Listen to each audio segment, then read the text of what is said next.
Good evening, sir. Yo, this is episode 72 of the Beef and Bitcoin podcast with your host, Brett and CH. Today's topics, obviously, coronavirus is a topic, and something in particular talking about, just coronavirus and paper money. Looks like the Chinese were doing a little bit of money laundering, pun 100% intended here with their paper money. So we'll riff about that and talk about the coronavirus at the end here.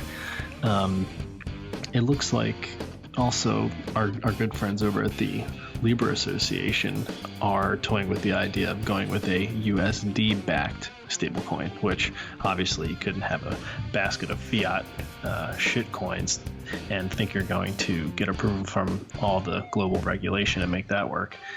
And then, last but not least, I guess we'll talk about this first here, are proposed tax cuts that are specifically designed to continue pumping the stock market to all-time highs and keep pension funds growing and shit like that. But crazy weekend, man. What's been going on? Just this whole coronavirus thing is just mind-boggling. Like, I hate being right about this, and I've had people say, oh, you're a fearmonger, you're this and that, but, like, it just keeps getting worse. And, now we're seeing outbreaks in Italy, we're seeing outbreaks in Japan and Korea that are getting bad, and Iran, which is a really crazy one, that's out of nowhere, all of a sudden, multiple cases, and then deaths. And it, apparently from what I read, and I don't know 100% true, but they're saying it's a different strain of the virus in Iran because they, literally, they checked these people in, they tested them positive, and at least one of them died 8 hours later. So I don't know what's going on, and I don't mean to be a fearmonger, but I feel like a lot of officials, whether I'm talking about Dr. Tedros of the WHO, the World Health Organization, or even our own government, the U.S., whether you're looking at the Trump administration, whether you're looking at the CDC, I think the CDC is kind of coming to terms with this today, but we're definitely not taking the right steps right now, and I don't think there's enough public awareness about this. I mentioned this earlier to my grandpa, and I was like, the Democratic debate last night, they didn't mention this, and this is the biggest thing to happen. I guess, it's the start of a new decade, but this is the biggest thing to happen, in terms of affecting economics, society, everything. And there wasn't a single mention of this. It is mind-boggling that how ignorant people are at the top right now. These officials and whatever.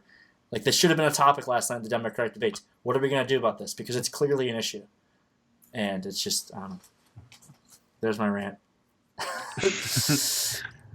No, yeah. I mean, don't get me wrong. I hear you. It's there's other things to talk about, like tax cuts and stonk pumps when you're talking about maintaining your power as a politician. This is interesting. I know this just came down, thought it was worth mentioning because of one specific reason. I'll get to that at the end. So it looks like the White House is considering ways to incentivize U.S. households to invest in the stock market. Now, I'm not sure the overall percentages of U.S. households that are currently invested in the stock market, but the last time I asked somebody when they actually bought a stock was not that long ago. So I think I'm not so sure about retail speculation recently. But under this proposal, a portion of your income would become tax-free for investment purposes. So you could see a portion of household income treated as tax-free for the purposes of investing outside of traditional 401ks. So in other words, maybe you'd be able to take 10 grand, get that tax-free and have it automatically deposited to, whatever, E-Trade, Robinhood, probably not Robinhood, but some other custodian, and you'd be able to buy Stonks basically. And I'm sure they'd make you put it in some sort of IRA account or something like that. If I had to guess, but it incentivizes. These rules and regulations always incentivize different behavior, and it is very interesting that at a time when stock markets are at all-time highs, you'd want to, put forth rules and regulations that would allow otherwise taxed income to then all of a sudden become investable. maybe somebody wouldn't want to invest that. They just, hey man, if you're going to give me another 10K tax free, just let me keep that shit so I can spend it on something else. But it's specifically to go into one thing. The one thing that I wanted to mention is if you are allowed to do this, that creates tax advantage exposure to GBTC. So you might be able to take a portion of that tax free and pump your Bitcoin bags. Just a thought. But what do you think about this, especially with Stonks being at all-time highs?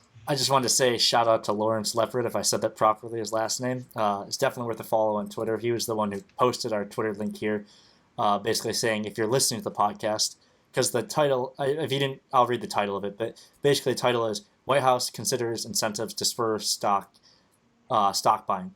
Basically, they're just trying to pump it, and what Lawrence said is, it's all one big pump and dump. Amazing. White House considering tax incentive for more Americans to buy stocks, sources says. And it's pretty interesting times for them to do this now, when we're, almost 4 years into this administration, and we're at all-time highs. We're off all-time highs by like 1.5%, but you get the point. And the hypothetical scenario it said here was basically under one hypothetical scenario described by multiple officials, a household earning up to $200,000 could invest $10,000 of that income on a tax-free basis, although officials noted that these numbers are fluid. You know what? It's unfortunate they fixed the infinite leverage glitch in Robinhood, because you could really do some damage with that if you put that $10,000 in a Robinhood and you still had the infinite leverage glitch of buying the stock and then buying more covered calls and repeating the cycle over and over. Unbelievable. Dude, I still can't believe that happened and people were able to do it time and time again. This would be interesting if they did this. I mean, obviously it's a good incentive to get into stocks, and I've definitely, as you were saying, like normie-wise, I've heard more normies lately really getting pumped about the stock market, and I think part of it is like things like Tesla just like going from 180 a share or whatever it was this summer to $970 or whatever it peaked at, and it's still at 900 something. It's absurd. It makes no sense. Things don't make sense. And same with like Virgin Galactic. The ticker is SPCE space. It went from like I gotta look at the chart now because it's retarded, and I know you've seen it, dude. Look at the monthly chart. At $7 a share, and it's went from 7 on December 6th to a high of 42. Maybe. But it obviously its market cap it's a 6.61.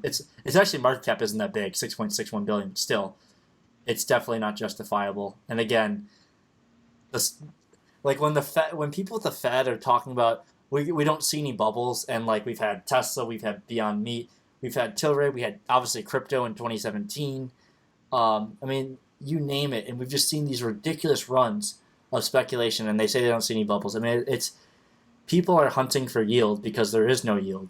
You don't get yield in bonds. America is the only place where you get nominal yield, really, and it really isn't real yield. Like, if people realize that for the better part of a probably 12 years now, whatever, since they really cut deposit rates at banks, you lose money actually. Like, even though nominally you're making money, in real terms, at the inflation rate we have, you are losing money on cash sitting in the bank. It's insanity, and the question is will like other countries like Germany, they have negative saving rates. That's insane. Why would you ever put your money in a bank if you lose money letting them hold it? You'd be better off just getting a safe. And much of Europe has it now, and it's the insanity of the times we are in. And I think it probably won't be more than a few years that you and I will be able to look back on this and be like, and wonder, why the whole downfall happened here. And we can point to negative rates, a boatload of QE just to wash, just pumping money into markets. It's becoming insane at this point. And I hope that we don't go to negative rates. But after seeing the charts posted by Raoul Pal, with that labor participation rate and the 10-year inverted, it showed that, and I wish I had it pulled up, but basically the correlation's like 95%. As the labor, and you have to invert the labor. Do you have to invert it at all, or no? I don't even think. Yeah, I think it was. I thought it was inverted. I thought we had talked about it before. Yeah, it was. I do know what you're talking about. Yeah. Yeah, and basically the correlation is like 95%. You watch the labor force participation rate fall, and the 10-year falls, and it appears there's no other choice but as the labor force participation rate continues to dissipate, the 10-year will continue to fall. And who knows, maybe that correlation will break off. As Peter LeBrant says, there's many traders and investors that, get destroyed because what was like, gold goes up, stocks have to go down. Was something people have always harped on or whatever. And there's been times where that isn't true. In the 2000s, gold went up, so did stocks. So things change over time, and can't get married to certain things. It'd be interesting to see if if the rates around the world start to raise. I don't see how we can continue to be at negative rates for eternity. I just don't see it unless the whole system implodes. Sometimes I think about that. How long can you stay negative? How long does it take for people to start having different behavior with negative rates? You think stuff like that can't last. I mean, I guess in 5,000 years of recorded history, there's never been negative interest rates. So this is really a first here. And it puts everyone in an interesting spot because when you think about it, it's insane being paid to borrow. What are the chances you're going to pay back the loan or use it to make enough money to then pay back the loan? That's just going to cause so much more malinvestment. It doesn't make any sense. And when you think about leaving your money in the bank and losing money, I don't have a good sense of how people would react to that because it like hasn't happened here yet. I would need to hear people talking about it in the office like, oh my, can you believe they're going to charge me 1% to leave my money in the bank? Like I'm going to do X with it, right?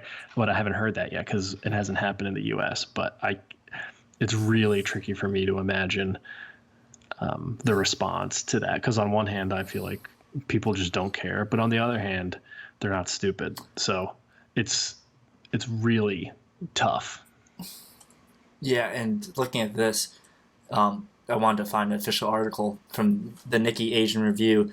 So Japan, who has done quantitative easing since 2001 and has been doing negative rates for quite some time now, and also the Bank of Japan is a top 10 shareholder in over 50% of the Nikkei 225, and that stat was from I think a year ago, or so it's probably over that now. But anyways, Japan's gross domestic product shrank an annualized 6.3% in the October to December period. So Q4 year over year, it shrank 6.3%. It just goes to show that no matter how much printing of money and negative rates you do, it doesn't stimulate the economy. And we're starting to see this with Japan, and we're seeing this with Europe. I mean, Europe is a shit show, and they have negative rates, and there's no GDP growth, nothing. And a lot of times, we've heard people, I think Raoul Powell's mentioned it, the demographic shift is huge too. There is this huge retirement wave coming from the boomers. And, there's, when we look at the millennial generation, which is kind of an echo boom, I guess, of that, the baby boomers, then you have also Gen Z. It's just, in the Western world at least, it is much smaller than the previous generation. We're having a lot less babies in the Western world. It's I don't know what the number is, but it's very low compared to most of the East. When you talk about Middle East and Africa and Asia. Because I hold these two views where one, everything's obviously overvalued, but then on the other hand, you can kind of smell the inflation coming back in. And I know inflation has already been seen in asset prices. That's why they're so high. But then also, little things here and there, you start to see where, real inflation on goods and services, consumer products, consumer goods that you're buying start going up. And, you want to see the deflation in asset prices. But I wonder if the deflation in asset prices doesn't flow then into consumer goods. I don't know. It's hard to say. That on one hand, I think that might make sense, but that's just because I expect more deflationary, recession type thing. I mean, you and I have both talked about this before. I mean, the inflation has been hidden in asset prices, whether you look at, stocks, bonds, real estate, etc. But we can't deny that the prices of groceries have gone up in the past 10 years. Or when we look at the price of automobiles, there's a great example. Someone was talking about it. It was that thread about, I think I might have sent that thread to you about what were, in the thread it mentioned a 1998 Dodge caravan minivan, and it started at like 17 grand versus the one now starts at 30 grand or whatever it is. And even though like one, wages have not kept up with that amount of inflation, and two, it's just like they say, oh, it's a better, like the Fed uses these weird hedonistic formulas to say, oh well, even though it costs twice as much, it's better, 3 times, so it's technically cheaper. And that's how the Fed measures things. That is the insanity, but people don't read about this. And like Rudy Havenstein, if you don't follow him on Twitter, you have to follow him. He will make your day better. He points this out all the time, and he has multiple threads of this stuff where the Fed has all these hedonistic numbers to find like the true cost of something. They literally have to jump so many hurdles just to make inflation. Oh, we didn't hit the 2% number. It's a joke, dude. Yeah, it's not the same goods and services that you're getting. The hamburger patty gets switched from 8 ounces to 6, and maybe filler or chicken patty instead. Like housing and other things and education aren't included in the consumer price index, to the best of my knowledge. So, of course, it doesn't look that high when those things have increased significantly.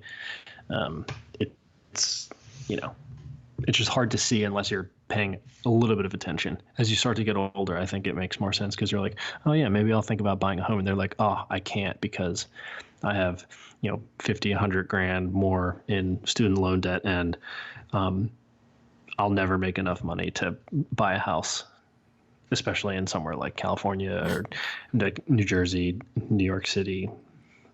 As you and I were talking about earlier, you just have to wait for this inevitable bubble to implode and just buy the dip. I mean, right. Buy the Hong Kong dip. Fuck it. I mean, like, it blows my mind, and as you and I said, there's no reason. I would never buy a house right now at the asset price and the current asset prices. I would wait, at least another year or two until things wash out and I can get a good price on a home, or an apartment or whatever to buy it instead of renting or whatever, because it's just like you and I both know this isn't the current prices aren't sustainable, and there is some sort of deflation or bubble burst around the corner at some point. Things don't go up forever, and no matter how much the Fed wants to stop the inevitable, it's going to happen. And same with every other central bank, and when this inevitably comes to the end, I don't know if this will be the dagger in the heart of the Fed, but this could be close to it. I mean, because the Americans, I guess the rest of the world were sold a myth, 12 years or 11 years ago, or whatever, at the end of the financial crisis, that the Fed could save the day, and they did there, even though it, really most people didn't see any recovery until, and most still haven't in America at least. But like a lot of people didn't really see recovery until 2012, 2013. Even though stocks rebounded so hard off that bottom. But the problem was most people didn't have money to buy it, because people were out of jobs, and all of their assets, whether homes, mortgage, whatever, just went, they went bankrupt or, didn't have cash. And it's, so it's sad, but it's the reality we face. Yeah, no, it really is. I think that's a good way to transition into, speaking of just central banks and what do you do here. USD backed Libra stablecoin. Looks like there's a rumor going around. Libra Association is considering going with US dollars to back their stablecoin project. So, my guess is they were getting pushback on, the basket of currencies concept to try to create a stablecoin. You put a bunch of shit coins in a basket, boom, you have a stablecoin. So I think it will be interesting to see if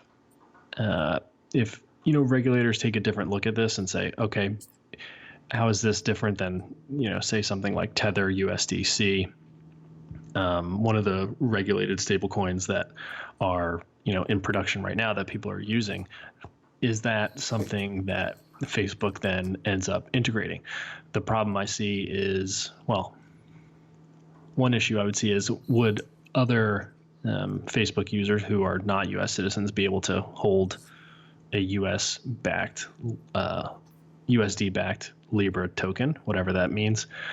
Or if it does open up that possibility, That's actually very interesting because there's so much demand for dollars. I think that would, if such a thing existed, that would crush just the Venezuelan bolivar because, as much as I'd love to see the Venezuelans adopt Bitcoin as their money, it's just, it doesn't make sense to do that. They want to dollarize. All the economies that have suffered from hyperinflation ultimately end up dollarizing because it's the easiest thing you can do because it's, the dollar's accepted everywhere and there is a way to get paper money. But say you have a digital US dollar, maybe that becomes more attractive for the younger generations, I guess, in other countries who would look to dollarize when they're getting rid of their fiat shitcoin. So I don't know. Do you think this becomes more of a possibility than a basket of fiat shitcoins? In the sense that Congress may approve it now because it's only USD backed, possibly. Again, it is a digital stable shitcoin. That's all this is. It's just Tether, but Facebook is trying to get the share in this, and that's all. Facebook just wants more control. I mean, could you imagine if Facebook, if I don't know how many, does Facebook really have 1 billion users? I don't think so. I don't really use Facebook anymore. I think a lot of people I know personally have stopped using Facebook in the last 4 or 5 years completely. The only reason I think I still have Facebook is because I'm in a group for like jiu-jitsu. That's the only reason. Right. I don't use it otherwise than that. And so I would say even if they did get it, if they were able to launch this and get it going, I think they would miss out on much of the millennial and the Gen Z generation to the point where it might not even, it might be a giant flop. Who's even going to, who's exactly. Right, who's left I to wouldn't use it. I would rather use Tether. Right. Yeah, I guess that's a good question. If the, and I'm going to make my leap of faith assumption here is that maybe you'll see digital wallets start to become embedded into other apps that people use already. And if that's the case, would the users who are left on those social media apps end up using them? So I'd say, let's assume there's a wallet in, TikTok, and the younger kids end up using it. Like, that makes more sense to me. But they don't use Facebook. So then how do they get Libra Stablecoin, or, how does that money then get dispersed to other users? It's a good question. And I'm not sure, but yeah, for the boomers that are left using Facebook, they actually have money. What are the chances they're actually going to use a stable coin, like a wallet in the browser? It might be a tough sell now that I'm trying to take a step back and think about who's left on Facebook to actually use the damn thing. Yeah, seriously.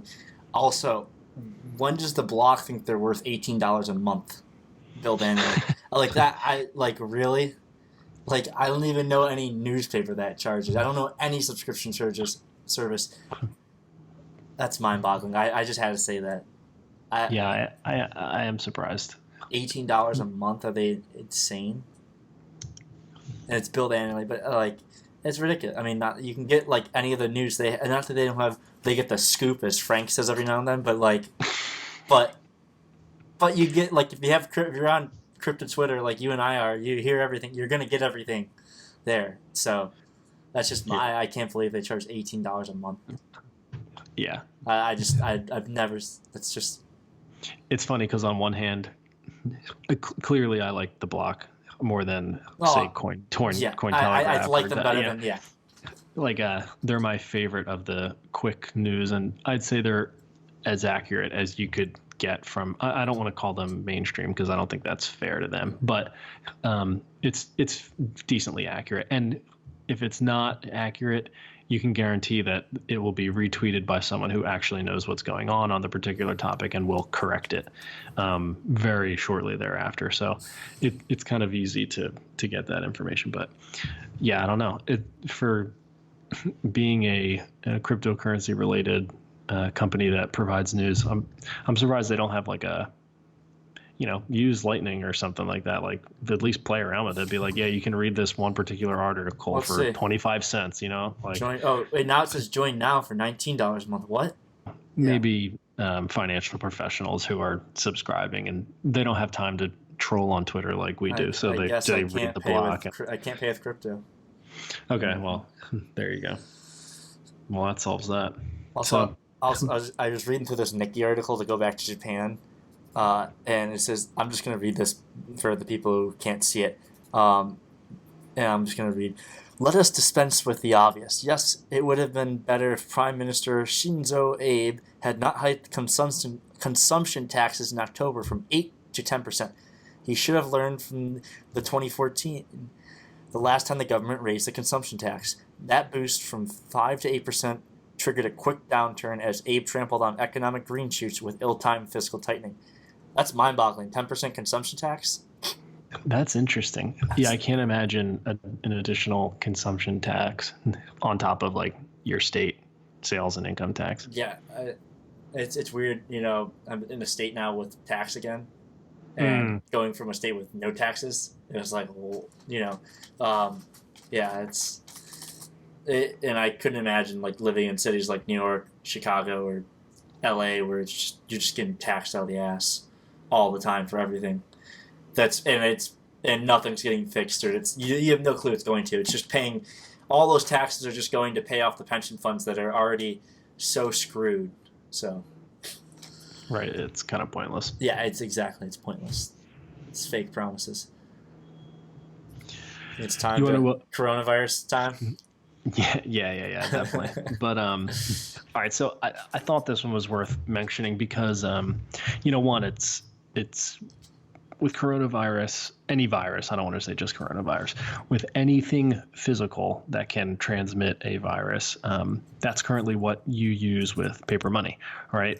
And China's central bank had recently reported that it will destroy some of the cash that was in and around the affected areas to prevent contagion. Right, that makes sense. You destroy the money, make sure nobody uses it, hopefully spread, keep the contamination rates up. But that's one of the issues with money. It's dirty as fuck. Paper bills, they're disgusting. But I guess they are sweet to take pictures of and hold in your hands. but so they're going to go through and disinfect some of this cash. They're literally going to launder it, right? Wash it, use ultraviolet lights, do whatever they can do. They're going to lock up the bills, heat them for 14 days and then redistribute them again.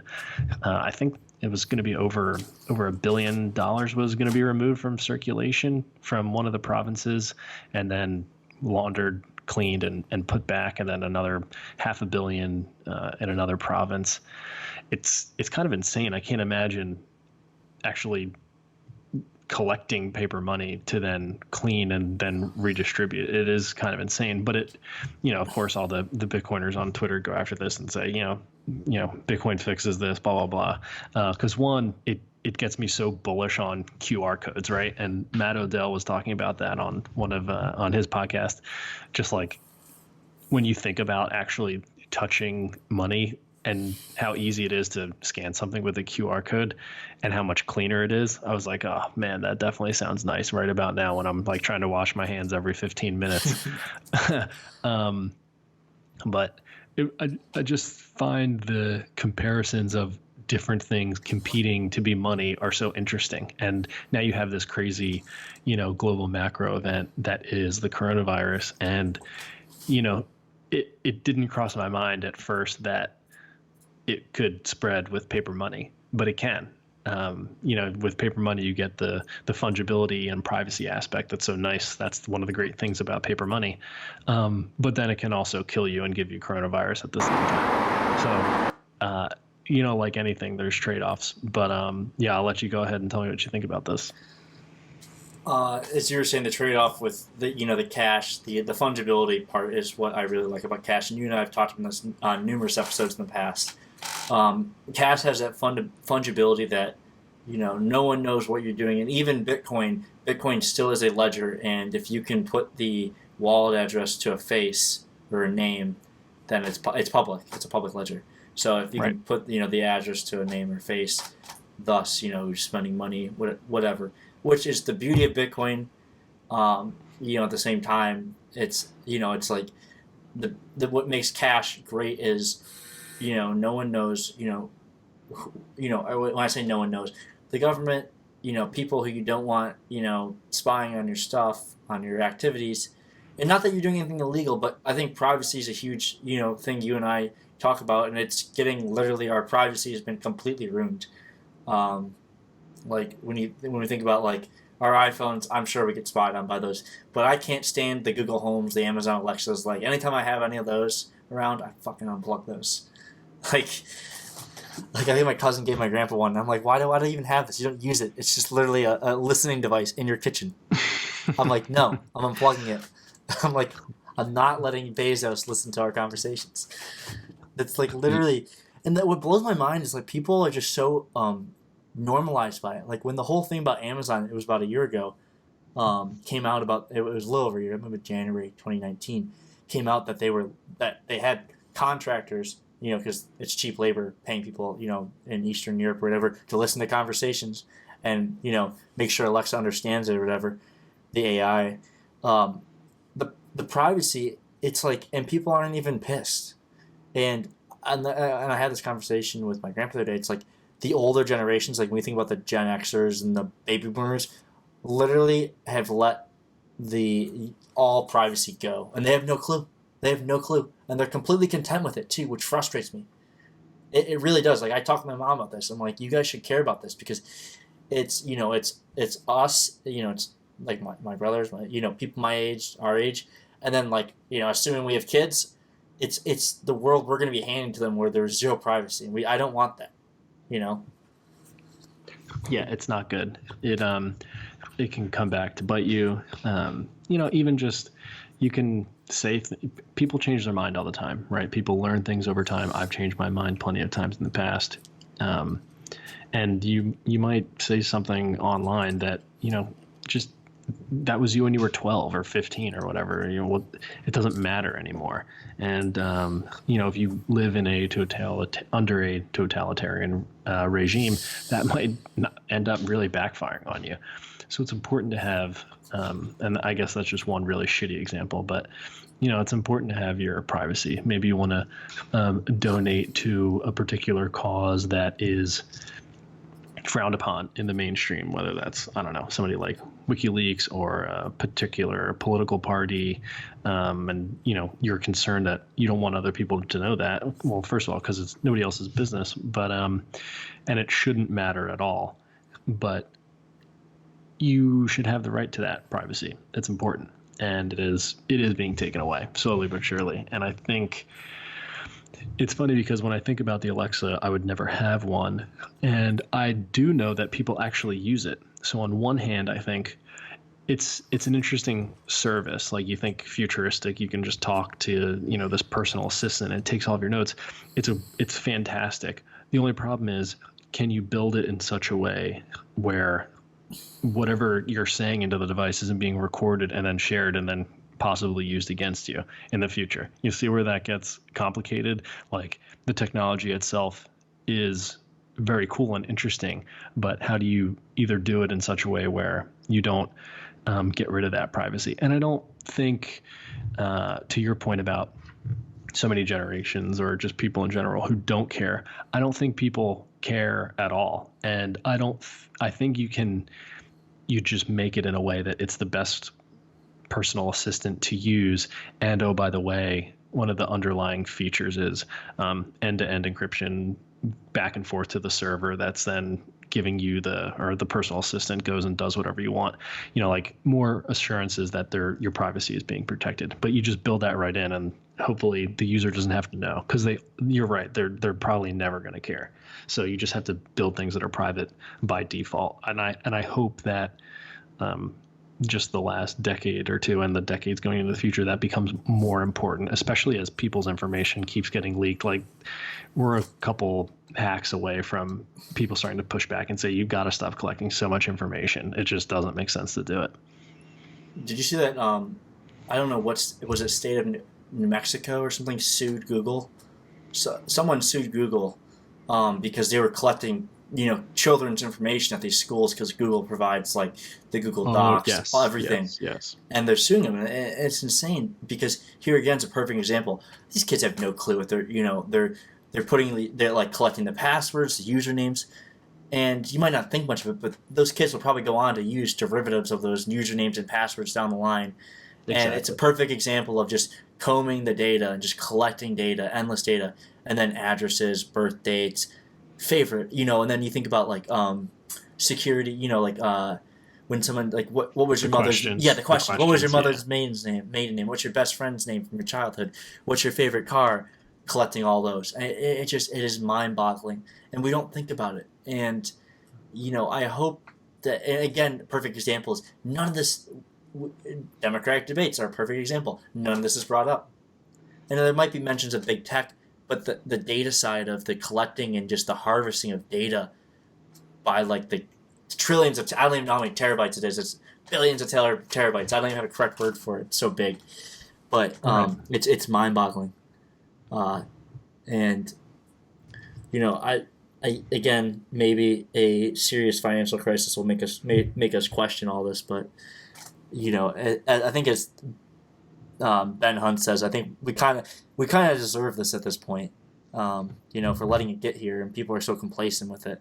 It's hard because everybody wants to point the finger, right? But who are the citizens being ruled not to blame for not pushing back on a lot of this stuff? Because not to say that citizens are responsible, but when you don't push back or things don't become unpopular enough, they end up ultimately not changing, right? That's how, unfortunately, things end up being changed when in a democracy or something like that. It does make things more difficult. So officially now, going back to the coronavirus, there are 77,815 confirmed cases with a total of 2,360 deaths. I don't know. You can't. I just know this much: the Chinese have been revising their numbers up and down numerous times, so their numbers are bullshit. Also, on top of this, there were 40 mobile incinerators sent to Wuhan to get rid of, and I'm doing air quotation marks, medical waste, because it's obviously not medical waste. They have to burn bodies because they're infected. It is. Yeah. I mean, there's probably medical waste in there too, but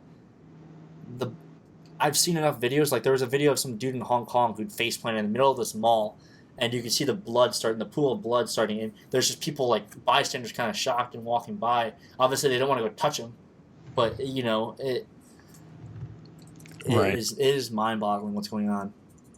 And I think we've gotten to the point where now it's pretty clear that it's getting much worse because there's, as I said earlier in the episode, outbreaks in Italy, Japan, South Korea, Iran. Let's see if I can find a picture. So it says the incineration cabin can process 5 tons of medical waste a day, according to the Nanjing Luzon Environmental Protection Co. How many bodies does that add up to? I don't know, probably a 10,000 pounds. That's all. Yeah, I mean, either way, it's scary, and to touch on it just from the economic aspect, Raul had even posted something about the recent uptick in, just like as you mentioned, the other regions. It's a big deal, and it makes sense that gold kind of made a move today, of all days, to make a move as gold would. And you and I had mentioned before, gold is breaking out even in a lot of the other currencies. So you're seeing gold respond, US dollar is really strong, and then pretty much all other currencies are becoming weaker relative to the dollar and gold. So it's kind of fascinating to see kind of everything go, just like Peter Brandt mentioned, stonks are up, gold's up, dollar's up, other currencies are down, gold's breaking out in other currencies. Bitcoin moved up earlier in the year, the last couple of weeks, and it's slowed down for the last week or two. So it's just kind of weird watching all these things kind of happen in tandem and in real time, especially with regards to how, a potential black swan event, something like a coronavirus, can then slow down the economy in ways, regardless of how bad it is. Even if it, let's say it's contained today and nothing else happens, there's still so many repercussions that, end up flowing and rippling through to the economy. That's delays with, Foxconn suppliers, delays for Apple, Samsung, electronics, medicine, other things that you just don't think about it because it doesn't affect you right now. Right? Everything's all hunky dory in the U.S. right now, that nobody really cares. But those impacts ultimately do end up flowing back through to the economy. So the real question is, what happens over the next couple of weeks? How do things move as you would expect? Is it better or worse? So on and so forth. That's a good question. It looks like gold against the U.S. dollar, XAU USD is a ticker, is gonna make new all-time highs, and the ATH for that's $1,922 according to this chart. So we're at $1,643 an ounce of gold to the U.S. dollar. I bet the new high comes by midsummer. I mean, it's ripping towards it right now. And when you look at the monthly, you can tell. I mean, we've moved from 1174 TBT to when I longed that on fucking, goddamn it, what's the name of one broker? Goddamn that site. I had a long the fucking bottom of that, but that's like got canceled like 2 months later. I had and so you're going to earlier. We talked about this before the podcast. Gold has just been breaking out in every other currency against the Japanese yen. It is broken out as of basically the summer in August. When you look at it against the New Zealand dollar, it is broken out as of August again. You look at it against the pound, it is broken out again in August, and it's going again. So against all the currencies, which you're seeing right now is complete weakness across whether euro, pound, Chinese yuan. Yeah, it's broken out in the euro, of course. Shocker. Again, I think the euro won't exist by. I don't think the euro will exist by 2030. I don't think that currency is not going to exist, dude. People don't think about that. That's a huge deal. It hasn't broken out yet in the Chinese yuan, but that's about to happen. So what we're seeing right now is complete price discovery for gold in a lot of major fiat currencies. Euro and the pound are huge currencies. I mean, obviously, U.S. dollar is the world's reserve currency, and that's soon about to enter price discovery, which will be scary because God knows where it goes from there. It's just like a perfect example I'll use is Bitcoin breaking out in 2017 from its former, $1,000 high or whatever it was, 1,300. Once it broke that level, it was in price discovery mode, and as we saw, it ran to 20K. Now, I'm not saying Bitcoin's going to run, or I'm not saying gold's going to run to 100K, but it could run far and for a long time, just because, and we've seen it, central banks for the past decade have been putting a lot more gold, holding a lot more gold. We've seen countries like Germany, Venezuela attempted to repatriate their gold, Hungary repatriated their gold. I think we talked about it in the previous podcast. Basically, Venezuela tried to repatriate their gold from the Bank of England, and the Bank of England denied them. It is clear, and China and Russia have been the two biggest adders of gold over the past decade. They're obviously playing a long game here. They know, I think like anyone who has, smart enough people hanging around their government, they know the fiat currency thing won't go on forever. So you prepare for the inevitable. And if you can't push a digital stablecoin onto people, what do? I guess you replace it with some kind of gold. I don't know. That's right. Just, you have a backup plan, I guess. And I think that's the whole point why I try to often bring up things like Libra Stablecoin. I try to bring up central bank digital currency. I feel like that's going to be a topic on the next podcast, because as I like talking about this stuff because it shows one of the flaws in fiat money, that you can print it to oblivion. And as you put, price discovery in other assets starts to happen. So, you can listen to somebody like Trace Mayer say gold's, there's been a gold suppression scheme for a very long time, and then gold starts breaking out, and you realize that just so much fiat money has been printed, credit has been expanded so far that, gold measured in the money that's been inflated starts going up by a lot, and you realize how much money was ultimately printed back into the system. But then the question is, if the money stops working, what do you do? And it looks like your options are, you pick a new money, preferably something hard, sound, like gold, Bitcoin, or you keep going the fiat route, because it's worked so well for the last 50 years. You do a central bank digital currency, but the question is, will there be demand for that by the users of that money? Will they trust it enough, or would they use something else? So just like we mentioned on one of the prior episodes, like Tether Gold, could you do a gold backed digital currency? But does somebody like Switzerland do that if currencies start failing? I don't know. It's interesting to think about because there's new technologies that exist, and all of a sudden you have people saying the word fiat, which blows my mind as it is. Maybe people start to wise up, and a harder currency is ultimately forced or demanded by the people. Yeah, and we talked. That was quite a few episodes. I don't know how many episodes ago, but that Tether Gold again, and I think we mentioned. What else could they do? Tether silver, Tether palladium, Tether oil. I mean, they could do so much with that. And as long as they have real backed inventories, as we talked about with ICE, Intercontinental Exchange, doing that Bitcoin, for institutional investors where they have physical custody. The same thing. If Tether was able to physically have custody of, said asset, whether it's gold, silver, etc., that could be interesting to see if there's demand for that. That could, and again, here's the internet money world where you and I always talk about Bitcoin is just access gateway to this internet money world, and Tether is just a spawn of it. There's Tether USD, right, and then Tether Gold. And I like the idea of internet money because you can use it all the time, and you're not stuck in this 1980 world where banks close at 5 p.m. on Friday. Good luck, if you want to do anything. I mean, I guess you can pull money out of the ATM and put money in the ATM, but if you want to do a wire, or if something happens, you're screwed. right. Like, no, yeah, I mean, it is behind. The legacy system is very much behind. You wish you can do these. I don't even like to say complicated things like wires and stuff like that, because I know a lot of times people don't do wires unless they're sending it to an exchange.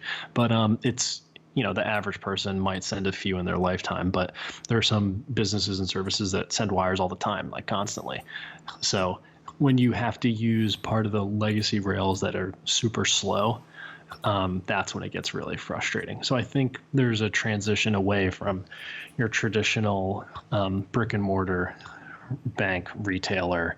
That transition happens in the decades to come, and it's really what ends up becoming money. What does that look like?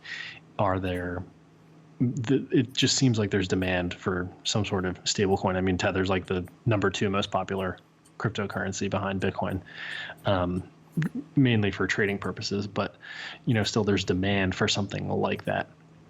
And I know people really enjoy their wallets on their phone for things like Starbucks, Target. I mean, I think the Starbucks wallet is one of the top wallets, and regardless of the wallet, whether it's fiat money, Bitcoin, whatever, it's one of the most popular wallets like on the planet. People love the Starbucks app and using that as their wallet and putting gift cards on there and syncing it with their Apple Pay and just throwing money on there and getting points. There is demand for wallets. I think there's someone like a Starbucks is showing that that users are willing to switch. It's a better experience for them to have the wallet on their phone rather than, swiping your credit card and all that nonsense and touching stuff. So it's no touch. No touch now. Not right now, at the very least. Try to keep your touching to a minimum. So I wanted to bring this up because this is where, again, so the United States officially, the official number according to the BNO, which I like this website. They did a great job keeping track of this, but has 35 cases, saying 5 recovered. Yet we have this article coming out of 209 Cal or CBS Los Angeles. Costa Mesa seeks to block transfer of up to 70 coronavirus patients to the city. And I'll read a little bit of the article. Costa Mesa is trying to block as many as 70 confirmed coronavirus patients from being transferred to the city. Federal court papers filed Friday state that the federal government plans to transfer the patients from Travis Air Force Base near Sacramento to the former Fairview Developmental Center on Sunday.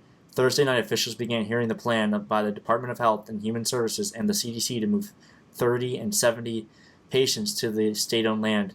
And like they were mentioning here, what they basically said is like, we have a lot of activity here, she said, so it's not the point kind of area that's isolated and would be appropriate for quarantine people who have an infectious disease. And that was from the Costa Mesa Mayor Katrina Foley, which I understand. You wouldn't want 70 people of this super infectious disease that is spreading like wildfire across the globe just transported to your city. It makes no sense, especially since we know it's airborne. And if that person sneezes and it blows around and you touch a fucking doorknob, 3 hours later you can get infected. It could be like a day later and get infected. It's mind-boggling. Like, so far from what I've read, it can stay up to 9 days on surfaces at room temperature. And that was part of the thing they were talking about, items getting shipped from China. If it's getting shipped by air, you don't want to be touching that shit because it's here very quickly. And God knows who's been touching it, who's, been breathing particles in the air around it. And I don't mean to be the fear-mongering person, but, getting back to the original point, when the numbers don't add up here. They're saying there's 70 cases, and yet there's 35 in the U.S. I don't believe the numbers. And again, I was talking, I don't know if I mentioned already, like, there's states like Florida where they won't release any information if they have tested people or have any cases because of privacy. I put that in quotation marks. And I'm not saying they have to release the names of people, just, say if there's people sick. And part of the reason someone mentioned is tourism. It would crush the state of Florida for tourism. If they said, oh, we have a dozen cases, people are like, maybe I won't go to Florida for spring break in March, or maybe I won't go in April because I don't feel like getting sick. This is becoming, as Dr. Tedros said today, we're at the cusp of where the window shuts to actually contain this. And personally, I think that time has passed. That time passed a while ago, like a few weeks ago when Wuhan quarantined itself. It was already too late then, but now it's gotten to the point where, as we've seen, there's outbreaks just all around the globe now, and it is clearly very hard to contain. And I don't know if there's any serious mutations, but it seems like what they're dealing with in Iran is pretty serious because there's been a lot of deaths there. And let's see, I don't know the exact number now, but Iran has 4 deaths and 18 confirmed cases. That's not a good fucking ratio to me. Yeah, no, it's not. It's very bad, and you got to remember those 18 people. Are they what condition are they in? Serious, critical, And somebody had mentioned something that like the Prime Minister of Turkey was saying there were 700 cases in Iran because he had talked with Iran because they're neighboring. It's serious when Iraq is closing its border, Kuwait's closing its border with Iran. That tells you that there's a lot more going on there at that point. If Kuwait is completely shutting off its border from Iran, and including flights, there clearly is a lot more cases there than we are being told. Though I think Iran's done a better job of kind of coming forward with this than China has, maybe. Maybe I'm wrong. But and it sounds like the Iranian people are pissed off again because of the last few months of what they had. One, when they shot down a fucking jetliner that had, obviously a lot of Iranians on it, had Canadian people on it. And then Iran was like, we don't know what happened here. And then there's that video that surfaced of showing the surface-to-air missile going up and just hitting the jet, and then the jet going down in flames, which is obviously terrible, and I don't mean to make that sound like a happy moment. But my point is like, this again, we've talked about this before in podcast. Is this the turning point where because like the Chinese regime, the CCP, the Chinese Communist Party, is trying to do whatever it can to hold face. You see the same thing with North Korea. North Korea is, probably quarantining right now. I don't know what's going on there, but they obviously have infection cases because they have it in South Korea. Iran is quarantine cities. All these large state entities, as we talk about, which is where Bitcoin comes because it's a stateless entity, just like gold. It doesn't have a state. We see them, it's a panic mode. They're losing control. The coronavirus is the black swan. And I mentioned this like probably a month ago to you, or maybe a little less than that, where it's like, this is the black swan. There is no amount of quantitative easing, no amount of rate cuts, no amount of stock buybacks is going to save you from the global economy grinding to a halt, which it has. The China supply chain. I was reading someone earlier. What he did was on the Apple Store or whatever. He put AirPods in his shopping cart. He doesn't buy them, but he just checks to see when they get shipped. And as of now, it's February 21st. When I looked at his picture from earlier, he updated it. It was here's the shipment date. Your delivery for a 10.2-inch iPad with Wi-Fi, 30 delivery March 2nd to March 9th. But when you talk about AirPods, the AirPods was even better. Ships in 4 weeks, March 23rd. The supply chains are getting disrupted everywhere, and the biggest one is like pharmaceuticals, because the raw I don't know, materials is the correct term, is being disrupted for like, because India does a lot of the pharmaceutical manufacturing I was reading, but a lot of the ingredients come from China, and they don't have access, and they have a few weeks of supply. The same thing is happening with Fiat Chrysler in Europe. They only have a few weeks of supplies on hand, and nothing is coming out of China, and we're seeing this across. And then the best thing was, I quote the Raven tweeted this the other day. It was like Jaguar CEO was like literally like, sales, there are no sales in China, and we can literally there are no sales in China, the country with 1.4 billion people. And again, there was that that stat I wish I had it pulled up, where China car sales, which already were dropping earlier, were only 2 weeks into February, or 2 weeks they had recorded in February. It was down 90%. 92%. Yeah. Doesn't mean and that doesn't mean it can't drop another 90%. I've learned that before. Right. That's a good point. No, that's a good point. Yeah, I mean, it's so fascinating seeing how, as there are so many pros to a global economy when it becomes intertwined enough not sufficiently decentralized, meaning you are reliant on one region of the planet for the majority of your consumer goods or raw materials to then make your consumer goods. It breaks down if there's any type of weird black swanish issue, and this is one of them where people actually can't work, under quarantine, whatever. There are implications to that. It does slow things down, and this is where you have to take a step back and say, okay, well, how long until you personally feel the impact of that? Whether it's you thought you were going to order your AirPods and get them, in 5 business days or something, or whatever the normal shipping time is, or all of a sudden you're getting it a month later, or maybe you need your medicine or something else that starts to impact you, and then where you trace it back and you realize the issue is, global supply chains have kind of broken down. I don't know how much longer that takes until more people are feeling the impact of that, because as of right now, things are fine, right? Relatively speaking, nobody's all that concerned with, having enough food or whatever to get through, just like you would buy, extra food, water, whatever for a blizzard to, last you the weekend until the snow melts. So that it just gets so interesting because you don't know. And to bring it back to Bitcoin, I like to think of, what's something that you can kind of take with you digitally. Does it make sense, or can this benefit you in times of severe uncertainty? Which I'd say this is one of those times, big time. So it really just makes things very interesting. Yeah, definitely a time of uncertainty, I would say. And again, this is going to be one of those times where you're going to find out, no matter how much you think the government's there for you, we're all on our own. That's the reality. And it sounds crazy. I bought water and food supplies like 3 or 4 weeks ago, and I'm going to go buy more now because, here's a perfect example, and I have the tweet pulled up. 10 Italian towns in lockdown over coronavirus fears. I mean, you have to be naive to think that the U.S. doesn't have a lot more cases right now, considering how much air travel we have globally, how many people are flying in and out of the country every day, and how long it was flying out of China for a while, until everyone basically cut China off.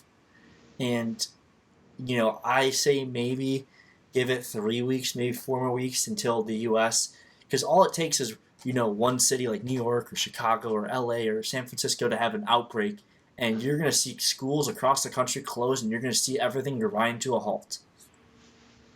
Right. Yeah, and, whether it'll be too late by then, I don't know, because the problem here, again, is the asymptomatic case part to it, and the incubation period being 14 days, but we've seen people who haven't had contact with anyone for 25 days get it. I saw something about 29 days. It was ridiculous.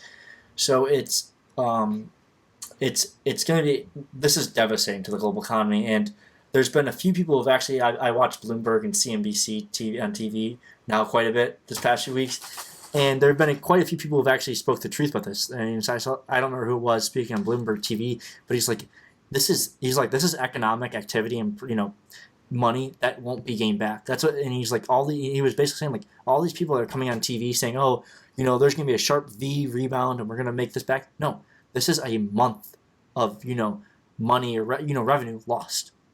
When you look at China, they're not paying workers because they can't, and it's like the supply chain shock, it might, it's already being seen, but it's going to only get worse the weeks come. And even if China tries to get back to work, like they're saying they have the virus contained, like bullshit. Like if you were, that Eunice Wong, who's the CNBC reporter, she was like, she has to have a special card to leave her apartment she's in Beijing now, because there's like a huge hotspot of cases now in the center of Beijing. And Beijing's a city of 20 million people. And, there's no way I can believe, like when you look, here's a perfect example.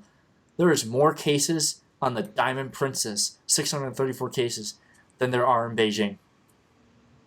It's literally, if you combine the numbers between Shanghai and Beijing and the Diamond Princess, they're almost even. Shanghai and Beijing has like 334 for Shanghai, 396 for Beijing, so it's like 730 versus 634 on a cruise ship of 3,500 people. Come on, like they're lying, like they're not, and I know they can't. It's hard to keep up with the cases because you can't test it properly, but it's clear they're not being frank of what's going on over there. But I've seen enough videos on Twitter now of them welding apartment doors shut, the police just and Communist Party people going around beating people up, without masks or whatever, to see that.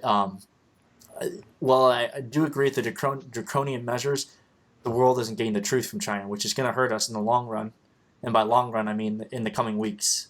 We'll find out here in the coming weeks. I'm sure we're definitely going to try to keep touching on it and bring the updates, but yeah, I think that's a good way to wrap this one up.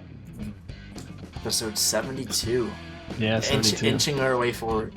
We have to outlast Tesla, and Tesla is now flying high. I have to pull up the chart before we hang up this podcast here, just because it is flying high at $901 a share. All you Robinhood bag holders, enjoy the ride, because this is not going to last, and I wouldn't be surprised next week if this gets crushed. And it might touch 1,000, maybe. But all I know is whatever the backside of this, and that Kathy Wood, who gives the $7,000 price targets for Tesla, has been selling shares hand over fist, because anyone in their right mind would not sell shares at this point. We're going to try to outlast them if we can. I think we can. I really think we can. I like, the backside of this is going to be so ugly, dude. There's no way we can do it unless the government bails them out. Yeah, I mean, I wouldn't put it past them, that's for sure. Yeah. Well, this was episode 72. Make sure to like and subscribe on YouTube. Leave us a comment. Leave us a review on Apple Podcasts. Also very helpful. Helps drive more traffic to the show. We do appreciate that. And shoot us a DM. Let us know what you want us to talk about. We do appreciate it. All right, well, stay safe. Wash your hands out there. And, be careful. Peace.